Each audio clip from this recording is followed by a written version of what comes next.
Olá pessoal, tudo bem? Sou o professor Robson e vamos aqui resolver mais uma questão do vestibulinho ETEC.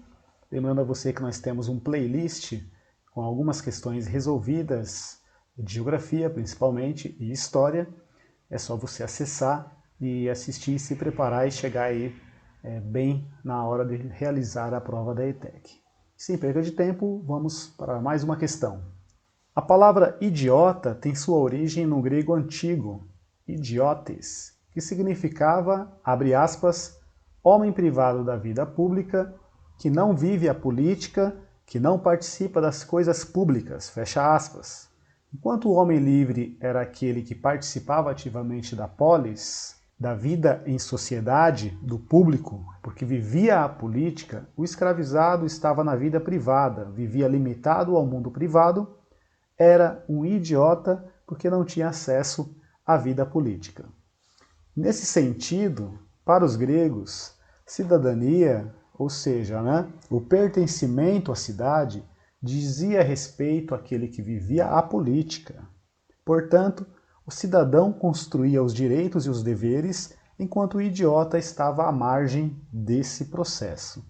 Então, no grego antigo, na Grécia Antiga, a palavra idiota se referia àquelas pessoas que não tinham direito, não tinha como participar aí das decisões, das principais decisões em relação à cidade na Grécia Antiga.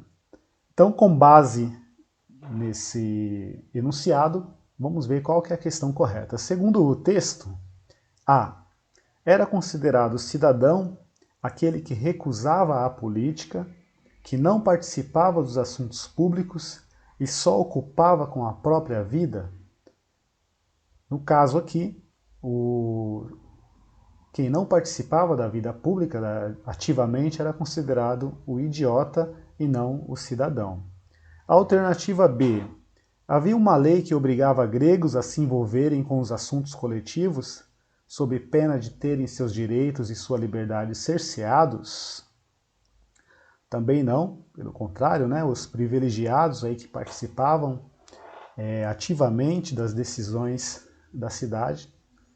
Vejo até uma certa semelhança com os dias de hoje, não mudou muito, Alternativa C. Aqueles que se envolviam com a política eram tão idiotas quanto os que privilegiavam a vida privada, pois não percebiam que a política é o campo de atuação dos corruptos. Claramente a gente percebe pelo enunciado que havia uma cisão, uma separação entre aqueles que participavam ativamente da política e aqueles que eram limitados aí apenas à vida privada. Então a alternativa C não pode ser também. A alternativa D. A liberdade estava intrinsecamente ligada à ideia de cidadania, pois só podia se considerar livre aquele que participasse da condução coletiva dos assuntos da cidade. Então a alternativa D até o momento seria a mais adequada. Alternativa E.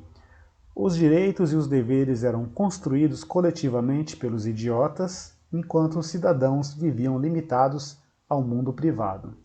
Então nesse caso aqui, a alternativa correta é a alternativa D. A liberdade estava intrinsecamente ligada à ideia de cidadania, pois só podia se considerar livre aquele que participasse da condução coletiva dos assuntos da cidade. Mais uma questão? Se inscreva no nosso canal. Até a próxima. Tchau.